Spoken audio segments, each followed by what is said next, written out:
Before we get started, make sure to subscribe to the channel and like this video. That way, you'll always stay connected to our stories and never miss the next adventure.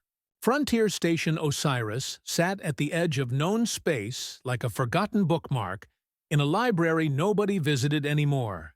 It wasn't pretty, it wasn't glamorous, and it certainly wasn't anyone's first choice for assignment. But it was remote enough that the Galactic Coalition could dump their little experiment here and pretend they were doing something progressive. The experiment? Take the juvenile offspring of the galaxy's most feared predator species, stick them in a room with each other, and teach them to play nice. Cultural exchange, they called it. Character building. A chance for the next generation to bridge the gaps their parents had spent centuries widening with wars, territorial disputes, and the occasional planetary annexation. Commander Sloane had seen worse ideas. Not many, but a few. She stood in the center of the training bay, arms crossed, watching four of the most dangerous adolescents in the sector attempt something humans had mastered millennia ago: jumping jacks. The results were, charitably speaking, mixed. Anik, the young Drasknor male, moved with reptilian precision. His obsidian scales caught the overhead lights as he moved, each motion controlled, measured. His people didn't do anything without calculating the most efficient method first. Even exercise was a form of tactical assessment. The fact that he was completing the exercise perfectly, while simultaneously looking bored out of his mind, was very on brand for his species. Rin, the Chirax female, was having a harder time. Her species had 6 limbs, and coordinating all of them in the same rhythm was apparently more challenging than hive mind warfare. Her mandibles clicked in frustration as one of her middle arms went left when it should have gone right. She was big for her age, easily twice Sloane's height, with a carapace that could shrug off small arms fire. But jumping jacks? Jumping jacks were winning. Dax looked like he was trying to fight invisible enemies rather than exercise. The young male from the prowess clans had silver fur that rippled with each movement, and all 6 of his eyes were narrowed in concentration. Or maybe annoyance. With 6 eyes, it was hard to tell. His people were ambush predators, built for explosive speed and precision strikes. Repetitive calisthenics probably felt like an insult to his heritage. And then there was Liss. The small rift-born female stood at the back, barely moving. Her amphibious skin glistened under the lights, patterns of blue and green shifting across her surface. Sloane knew those patterns meant something in her culture, emotional indicators or threat displays, but the primer she'd been given wasn't exactly comprehensive. Liss's people were poisonous, venomous, and about as social as landmines. The fact that she'd shown up at all was probably a minor miracle. "All right," Sloane called out, clapping her hands once. The sound echoed in the bay. "That's enough coordinated flailing for one day. Take 5, hydrate, and we'll move on to—" She didn't finish the sentence. The station's environmental controls had decided, in their infinite wisdom, that the training bay needed to be 15 degrees hotter than the surface of a star. Sloane felt sweat trickling down her spine, soaking into her regulation shirt. With a muttered curse that would have made a cargo hauler blush, she peeled off her jacket and tossed it onto a nearby bench. The silence was immediate. Sloane looked up, suddenly aware that 4 pairs of very different eyes were staring at her. Not at her face, at her arms, her shoulders, the visible portion of her neck where her shirt collar didn't quite cover everything. The scars. Oh, right, those. Sloane had honestly forgotten about them. When you lived with something long enough, it became part of the landscape. Background noise. But to the cubs, seeing them for the first time, It must have been like watching a training video suddenly switch to a horror show.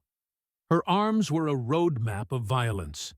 Claw marks ran down her right forearm, 4 parallel lines that had healed white against her tan skin.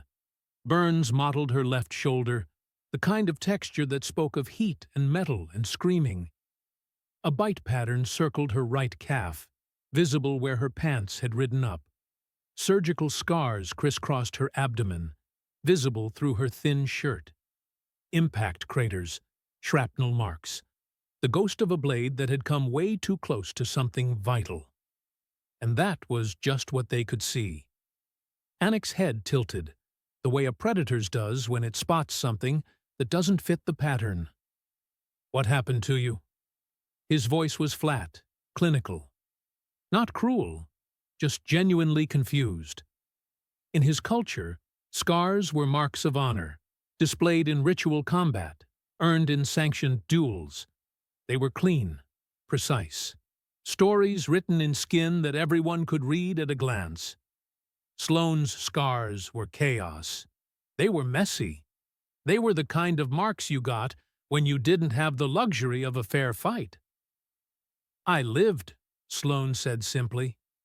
Rin's mandibles clicked, a sound like stones grinding together. "Those are not combat marks. Those are survival marks." The distinction was important to her people. The Chirac swarm fought in formations, in organized waves where individual survival was secondary to collective victory. Scars from that kind of warfare looked different. They spoke of standing your ground while the swarm flowed around you. Sloane's scars spoke of running, hiding, fighting dirty, and refusing to die when any reasonable person would have given up. "Yeah," Sloane agreed. "That's exactly what they are." Dax moved closer, all 6 eyes focused on the claw marks on her forearm. His own claws extended slightly, an unconscious comparison. "What did this?" "Which one?" Sloane asked, because honestly, she'd lost track of which scar came from which incident years ago. Some of them had better stories than others. Some of them she wished she could forget. "All of them," Lissy said, quietly. It was the first time Sloane had heard the Riftborn speak outside of mandatory check-ins. Her voice was soft, almost musical, with an underlying resonance that made the words feel heavier than they should. Sloane looked at the 4 of them.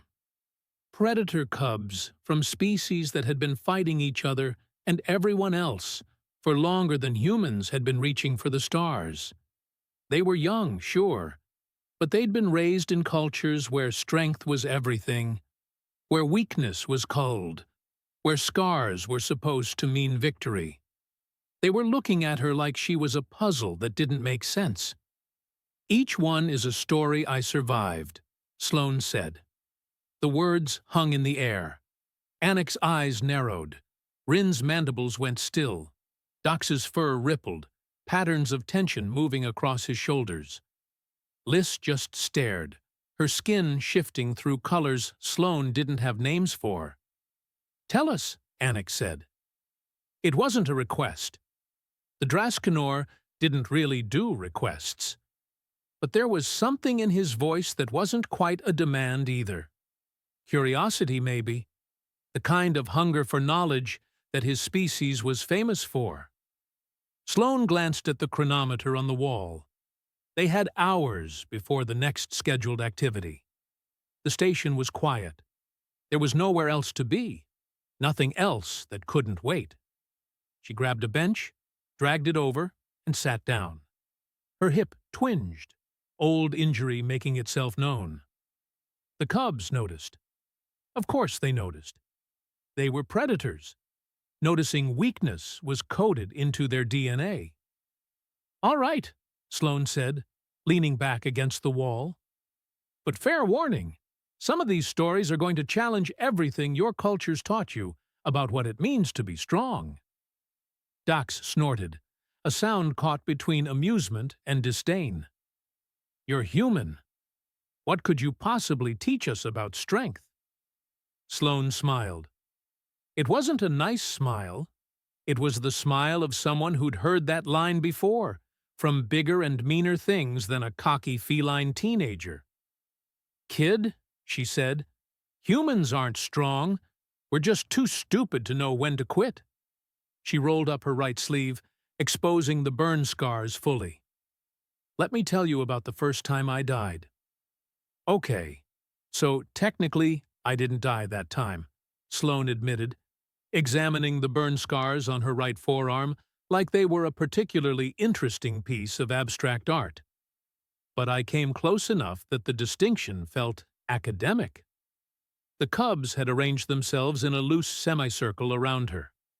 Onyx sat with perfect posture, tail curled around his feet, every inch the attentive student. Rin had settled onto the floor, her massive frame making the deck plates creak, mandibles slightly parted in what might have been anticipation. Dax was pretending not to be interested, examining his claws with studied indifference, but all 6 eyes kept flicking back to Sloane. And Liss, still at the back, had at least moved close enough to hear properly. This was, maybe 15 years ago? I was young, stupid, and had just signed up for colony security work because it paid better than military, and I was pretty sure I was invincible. Sloane laughed, the sound dry and self-mocking. Spoiler alert, I wasn't. "What happened?" Rin asked, leaning forward slightly. "Shepherd's Rock, mining colony, middle of nowhere, population of about 3,000. Nice place if you liked rocks and the existential dread of corporate negligence." Sloane traced one of the burn lines with her finger. The colony was built around this massive refinery. They were processing some kind of rare mineral, the kind that makes really good fuel cells or really big explosions, depending on how careful you are. "They were not careful," Anik stated. "Give the reptile a prize," Sloane said.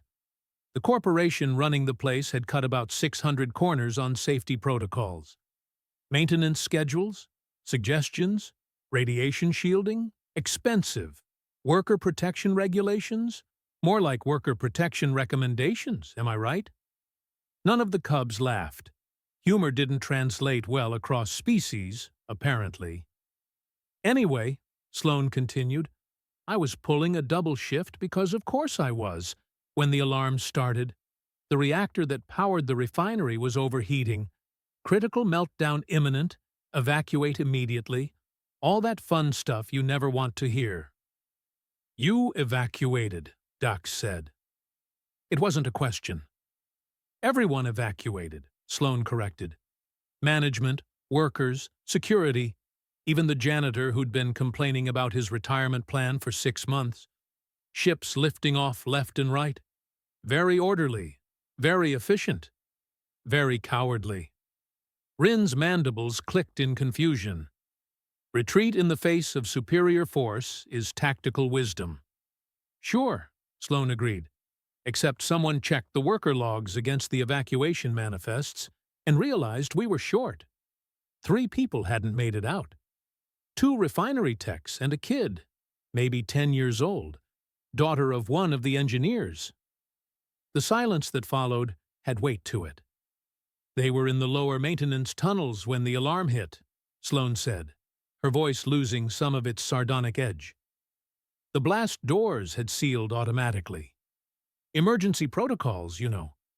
Keep the radiation contained, sacrifice the few to save the many. Very logical. Very cold." "You went back," Liss said softly. "Me and 2 other idiots from the security team. Yeah." Sloane flexed her arm, the burn scars stretching. "We had maybe 20 minutes before the reactor went critical. The heat down there was, I'm trying to think of a comparison. It was like standing inside an oven that was having an existential crisis. Everything was hot. The air was hot. The walls were hot. My teeth were hot." "How did you survive?" Anik asked, his analytical mind clearly trying to calculate the environmental factors. Poorly, Sloane said. We found the techs first. They were trying to cut through a jammed door with hand tools because the power was out. We got them moving, headed back toward the emergency shaft.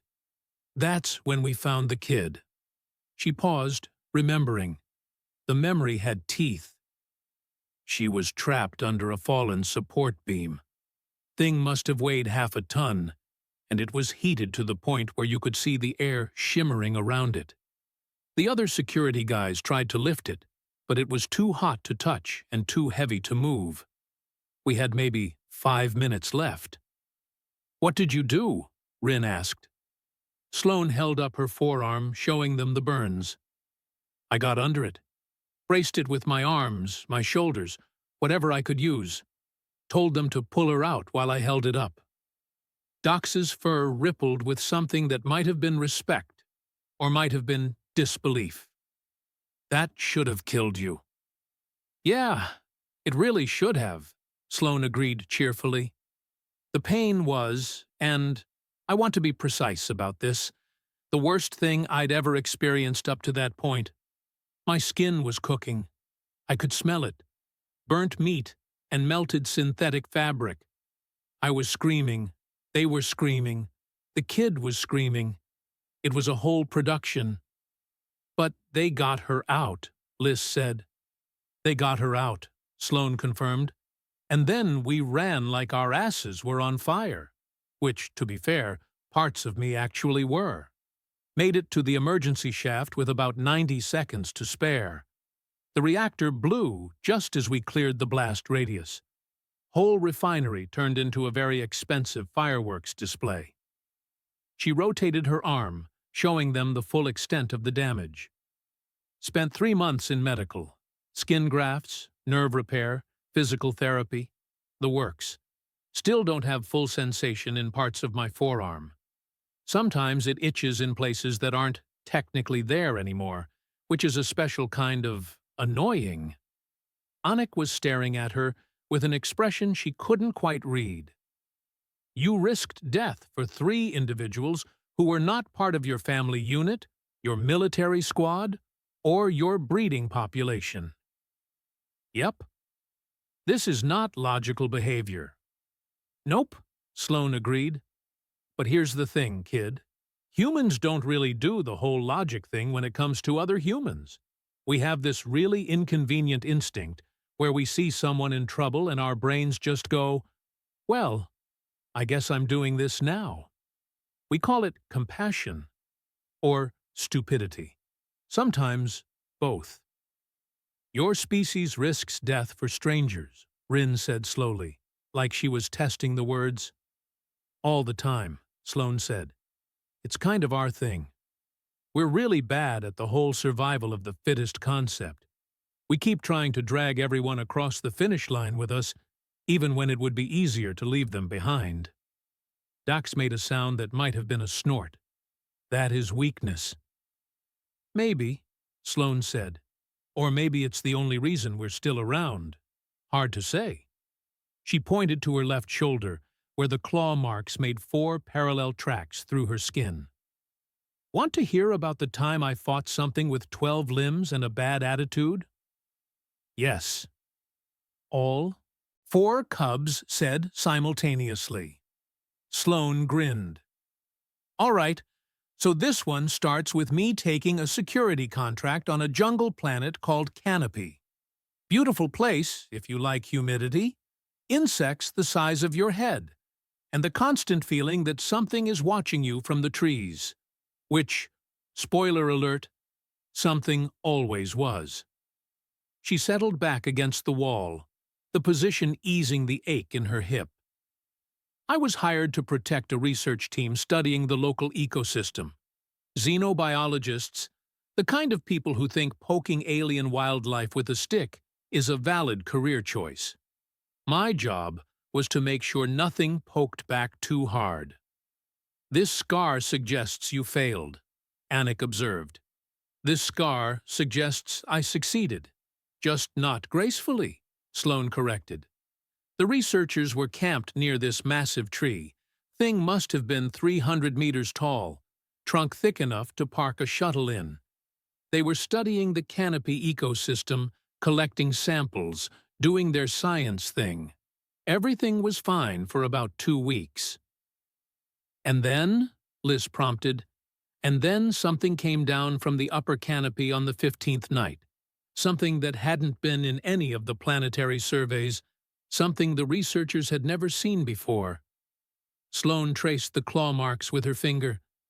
It was big, maybe 5 meters long, covered in dark scales that made it almost invisible at night. 12 limbs, like I said, arranged in pairs along its body. Each limb ended in these curved claws that looked like they could open a shuttle hull. "What was its hunting pattern?" Anik asked, his species' analytical nature taking over. "Fast and mean," Sloane said. "It came into camp while everyone was sleeping, went straight for the largest tent, the one where most of the team was bunked. I was on watch, heard the screaming, grabbed the nearest weapon, which happened to be a plasma knife, and ran toward the noise like an idiot." "A plasma knife against a creature of that size is insufficient," Rin observed. "Yeah, I figured that out pretty quick," Sloane said. "But here's the thing. I didn't have time to get anything better. It was inside the tent, people were dying, and I had maybe 10 seconds to do something before it killed everyone." "So you engaged," Dax said. "So I engaged," Sloane confirmed. "Ran up, slashed at its rear section, got its attention real fast. It came out of that tent like I'd insulted its mother, and suddenly I was face to face, or face to faces, I guess, with something that really wanted me dead." She laughed, but there was an edge to it. "The fight lasted maybe 90 seconds, felt like years. It was fast, way faster than something that size should be. I was dodging, weaving, trying to stay ahead of those claws. Got in a few good hits with the plasma knife, burned it pretty bad on its left side." "But it wounded you," Liz said. "It absolutely did," Sloane agreed. "Caught me with its front limb, right across the shoulder. Went through my armor like it was paper. I felt the claws scrape bone. That's a sensation I don't recommend, by the way. Very unpleasant." "How did you survive?" Anik asked. "Spite and good timing," Sloane said. "The thing reared back for another strike, and I threw the plasma knife. It stuck in one of its eyes, or what I assumed was an eye, and the creature decided that I was more trouble than I was worth. It retreated back into the canopy, bleeding and angry but alive." "You let it escape," Doc said, and there was clear disapproval in his tone. "You could have pursued, finished it." "I could have," Sloane agreed, "but I was bleeding out. The researchers needed immediate evacuation, and honestly, the thing was just hungry. It didn't have malice, it was hunting. That's what predators do. No point in killing it for doing what nature designed it to do." Rin's mandibles clicked thoughtfully. "Your species makes distinctions between types of violence." "We try to," Sloane said. "Doesn't always work out, but yeah. We understand the difference between a threat and a creature just trying to survive. Humans are predators too, in our own weird way, so we get it." She pulled up her shirt slightly, showing the surgical scars that crisscrossed her abdomen. "Now, this one is less about fighting, and more about not dying in really creative circumstances." The cubs leaned in closer. "So imagine you're on a transport ship, deep space run, about 3 weeks from the nearest station. Crew of 8, cargo hold full of medical supplies and mining equipment. Boring route, nothing ever happens. Easiest money you'll ever make." Sloane's smile was grim. "And then your appendix decides to burst." "Your appendix," Anik repeated. "Vestigial organ serves basically no purpose in modern humans. Mostly just sits there until it decides to try to kill you, Sloane explained. Mine picked the absolute worst time to have an existential crisis. Middle of the night, felt like someone had stuck a hot knife in my gut and was twisting it for fun. You had a medical officer, Rin said hopefully. We had a mechanic named Thomas who'd taken a first aid course once and thought blood was gross, Sloane said. No actual doctor, no medical pod, nothing. We had a first aid kit, a database with emergency medical procedures, and absolutely no good options. You performed surgery on yourself, Liz guessed. I wish, Sloane said. That would have been easier. No, I had to talk Thomas through performing an appendectomy on me using tools we sterilized in the galley and prayers to gods I don't believe in. The silence was absolute. We didn't have enough anesthetic, Sloane continued, her voice matter of fact. We had some local stuff, enough to numb the surface, but not enough to keep me unconscious for the whole procedure. So I was awake, aware, experiencing every single moment of having someone cut into my abdomen and remove an organ. That should not be possible, Anik said, and for the first time his voice held something other than clinical detachment. It might have been horror. Yeah, it really shouldn't be, Sloane agreed, but the alternative was dying of sepsis in deep space, and that sounded even less fun. So I bit down on a piece of leather, held onto the operating table, and let Thomas cut me open while I guided him through it using the database. How long did the surgery take? Rin asked quietly. 2 hours, Sloane said. Longest 2 hours of my life. I passed out twice from the pain. They'd wake me up, make sure I wasn't dying. I'd tell them the next step, and we'd keep going. It was, and I'm being completely honest here, worse than the burns, worse than the claws, worse than anything else I'd experienced. But you survived, Dox said, and there was something in his voice that hadn't been there before. Respect, maybe, or the beginning of understanding. I survived, Sloane confirmed. She pulled her shirt back down, covering the scars. Took weeks to recover. The stitches were sloppy, the scarring was inevitable, and I'm pretty sure Thomas had nightmares for a year afterward. But we made it to the station. I got proper medical care, and I lived to take another stupid job. She looked at each of them in turn. You asked what happened to me. That's what happened. Burns, claws, improvised surgery. And those are just 3 scars out of dozens. Each one is a story. Each one is a moment where I should have died and didn't. Were you ever afraid? Rin asked, her mandibles barely moving. Sloane's laugh was short and sharp. Every single time. Fear isn't weakness, kid. Fear is your brain telling you to pay attention, that something is dangerous, that you need to be careful. I was terrified during the reactor meltdown. I was terrified fighting that creature. I was absolutely terrified during that surgery. But you acted anyway, Anik said. But I acted anyway, Sloane confirmed. That's the secret if there is one. Courage isn't not being afraid.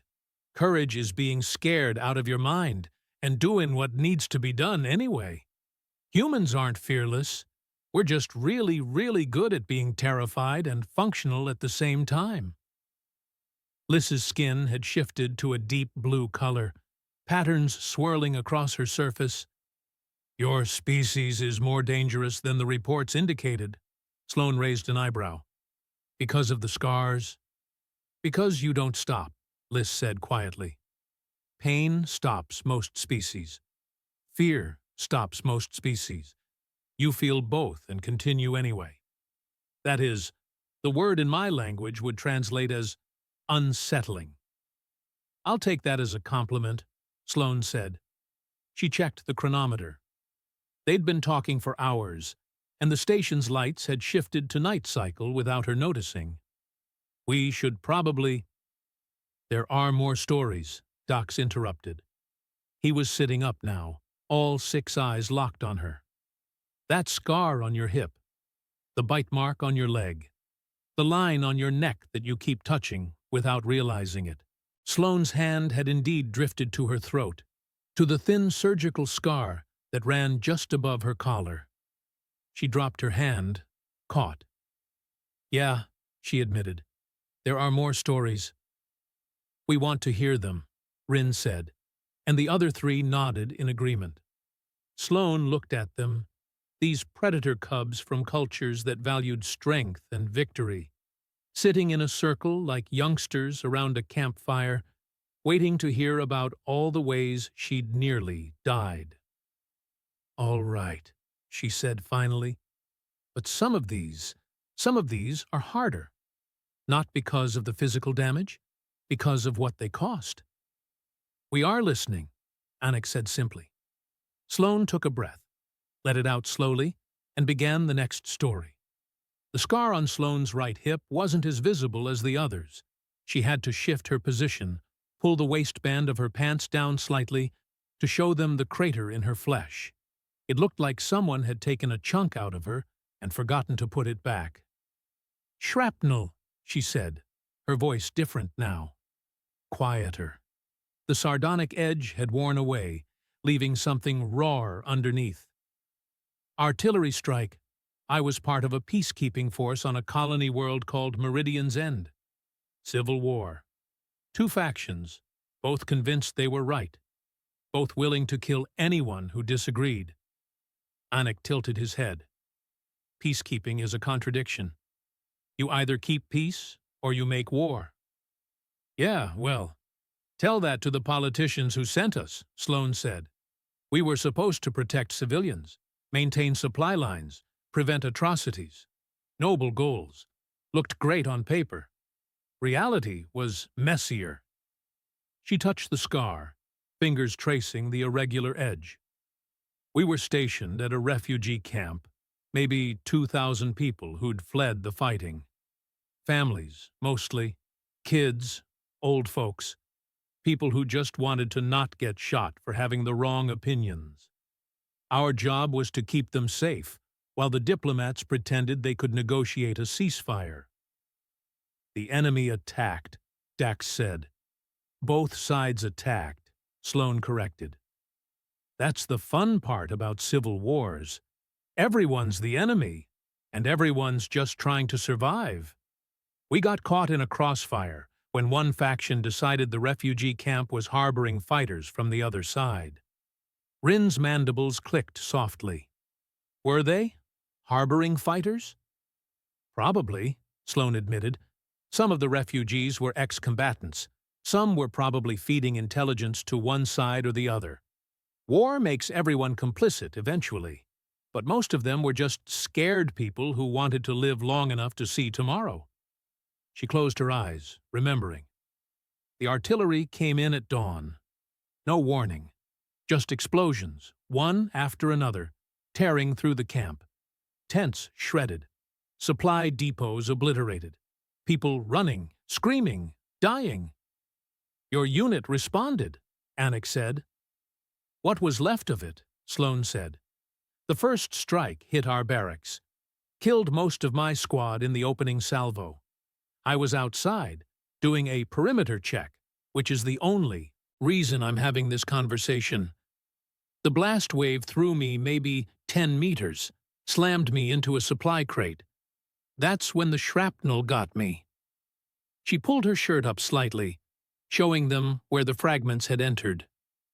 Pieces of the barracks, pieces of the shell casing, pieces of people I'd served with. All of it embedded in my hip, my leg, my lower back. Some of it went deep enough that the medics couldn't get it all out. Still carrying parts of that day inside me.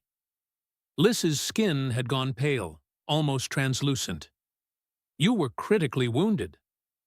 Yeah, but there were civilians trapped under debris, people bleeding out, children separated from their parents.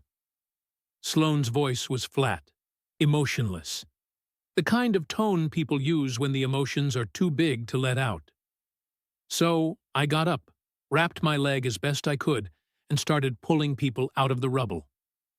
While injured, Rin said. While injured, Sloane confirmed. Worked for 18 hours straight. Didn't stop until every survivor we could find was accounted for. Then I collapsed, and the medics had to drag me into surgery before I bled out from wounds I'd been ignoring all day. Dox's fur had gone still. That is insane behavior. Yeah, Sloane agreed. But what was I supposed to do?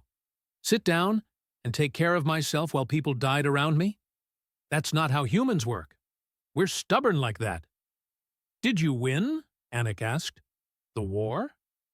Sloane's laugh was bitter. Nobody wins wars, kid. You just survive them and try to make the aftermath worth the cost. The fighting eventually stopped. One side ran out of ammunition, the other ran out of will. Thousands dead, infrastructure destroyed, generations traumatized. But sure, we'll call it a victory if it makes the reports look better. The silence that followed felt heavy, pressing down on all of them. Sloane shifted position, trying to ease the ache in her hip. Want to hear something less depressing? Yes, all four cubs said immediately. All right, so this one involves me getting bitten by something adorable, Sloane said, pointing to the circular bite mark on her calf. Wildlife rescue mission on an ocean planet called Deep Current. Beautiful place. Nothing but water, and these massive floating forests made of kelp analogues. What attacked you? Dax asked, perking up slightly. A baby, Sloane said. Maybe 6 months old. Species of aquatic mammal the locals called a singer because of the sounds it made. Think dolphin crossed with a seal, cute as hell, big eyes, made sounds that would melt your heart. Rin leaned forward. Why did you need to rescue it?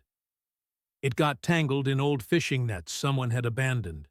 Synthetic fiber, the kind that doesn't degrade, just sits there choking the ecosystem. The little guy was wrapped up tight, couldn't surface to breathe, panicking hard. Sloane rubbed her calf unconsciously. I dove in to cut it free. And it bit you, Liz said. Bit me hard, Sloane confirmed. Went right through my wetsuit, took a chunk out of my calf. Its teeth were designed for crushing shellfish, so it hit bone. I nearly passed out from the pain, almost drowned right there. But you freed it, Anik said. But I freed it, Sloane agreed. Finished cutting the nets while bleeding into the water, which, by the way, is a great way to attract larger predators. The singer swam off the second it was loose. Didn't even look back. Just gone. And you nearly died for it, Dax said, clearly struggling with the concept. Yeah, but it was a baby, Sloane said simply. Scared. Acting on instinct, not malice. It bit me because it was terrified and didn't understand I was trying to help. Why would I hurt something for being afraid? Rin's mandibles moved slowly, thoughtfully. In my culture, we eliminate threats. Fear response or not, a creature that wounds you is marked for removal. And that's where we differ, Sloane said. Humans, we try to understand why something attacked before we decide what to do about it. Was it hunting? Defending territory? Protecting young? Just scared and lashing out? The intention matters to us. Even when you are the one bleeding, Anik observed. Especially when we're the ones bleeding, Sloane corrected. Pain clarifies things, makes you think about whether revenge is worth it, or if maybe the other creature was just as scared as you were. Liz had moved closer during the conversation, close enough now that Sloane could see the intricate patterns shifting across her skin. You speak of scars and survival, but you avoid one mark. Sloane knew which one she meant. Her hand drifted to her throat again, to the thin line that ran just below her jaw. Yeah, Sloane said quietly. That one's different. Different how? Dox asked. Different because it wasn't a creature acting on instinct, or an accident of war, or a natural disaster. Sloane's voice had gone flat again. That one was deliberate, personal. Someone looked at me and decided I should die. Not because I was a threat, not because resources were scarce, but because my death was profitable. The cubs went very still. Pirates, Sloane said. I was on a civilian transport, just passengers and cargo, unarmed, no military value whatsoever.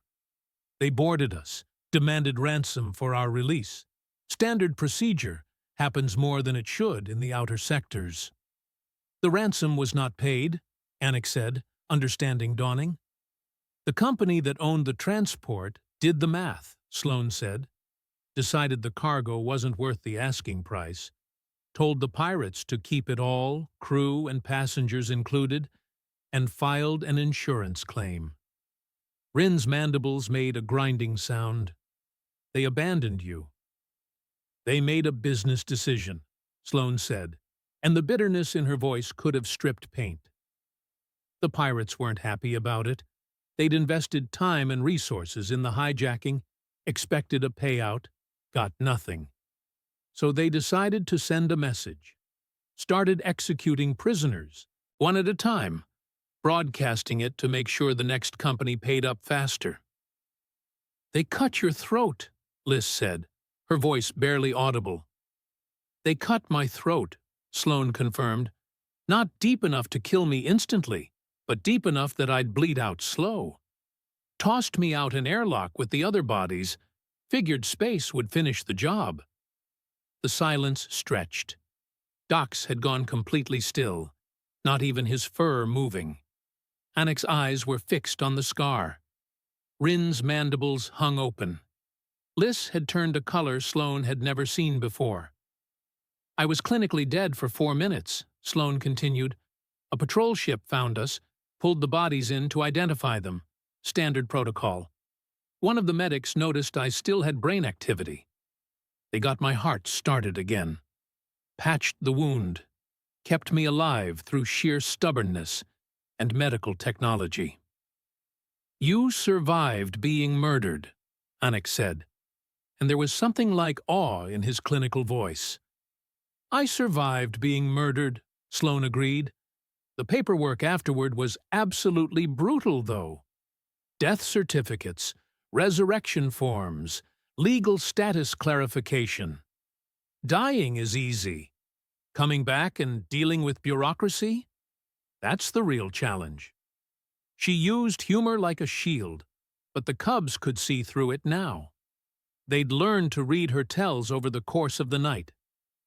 Why? Dox asked suddenly. Why do you still do this? Why risk yourself over and over when you know what it costs? Sloane looked at him, really looked at him, at all of them. Young predators from cultures that prized strength, victory, dominance. Who'd been taught that survival meant being the strongest, the fastest, the most ruthless? Your people train warriors, Sloane said. Why? They exchanged glances. Anik spoke first. To protect our territory, to ensure our species survives. To prove our strength, Dox added. To earn honor in combat. To serve the swarm, Rin said. Individual survival is secondary to collective victory. To defend what is ours, Liz finished quietly. Sloane nodded slowly. And those are all valid reasons. But here's the thing. They all assume strength is about winning, about being on top, about survival of the fittest. She stood, her movements careful, favoring her hip. Humans don't fight because we're strong. We fight because something is worth protecting. And we don't measure strength by who wins. We measure it by who keeps standing when everything else is falling apart. There's one more story, Sloane said quietly, but it's not about a scar you can see. The cubs waited, and outside the viewport, Stars drifted past in the eternal dark. Every person I couldn't save. Every mission that went wrong. Every choice where someone died. Because of it. Or despite it. Those are scars, too. Deeper than the ones on my skin. You carry guilt, Liz said softly. Mountains of it, Sloane agreed. The tech who didn't make it out. The soldiers who died while I survived. The passengers who weren't found in time. Every single one is a weight I carry. Some days I can function, even laugh.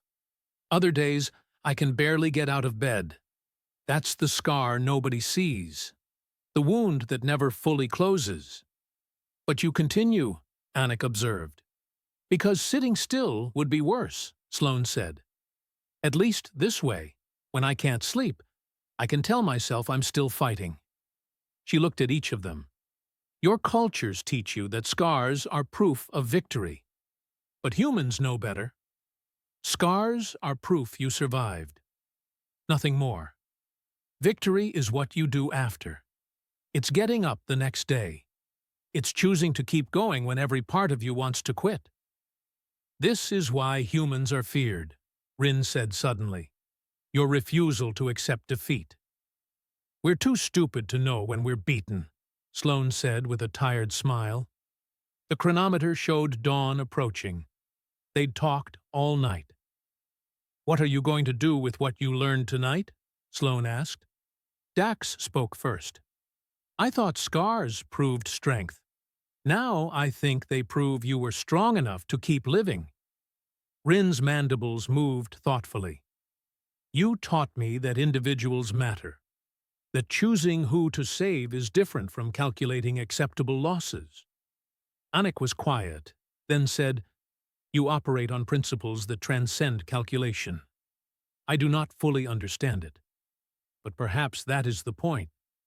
Liz whispered, Each scar is also a choice you made to help someone, to risk yourself, to keep trying. That is the highest form of strength. Sloane felt something tight in her chest loosen.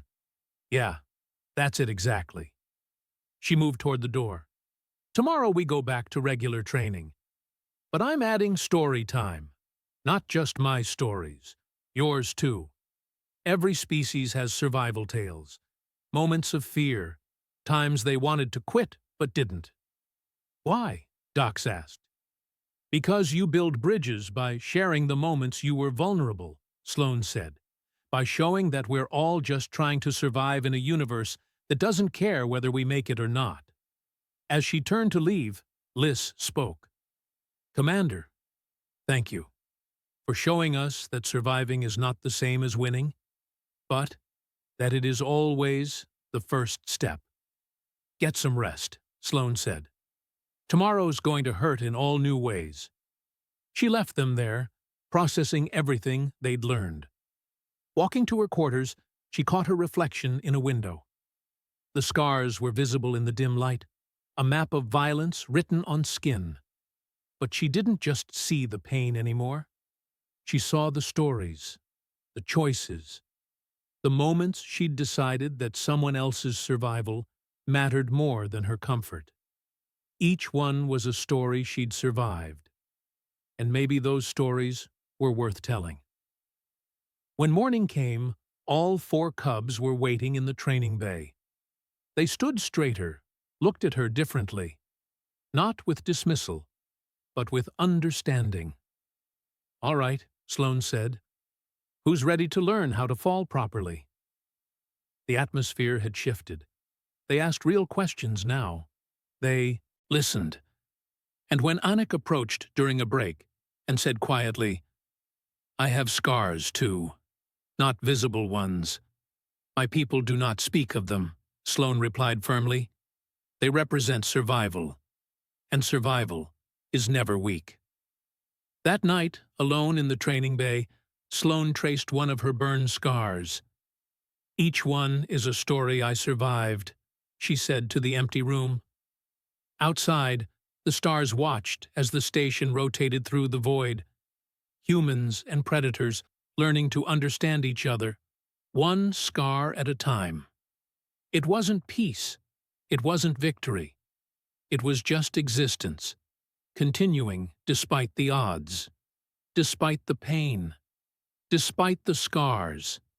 And maybe that was everything.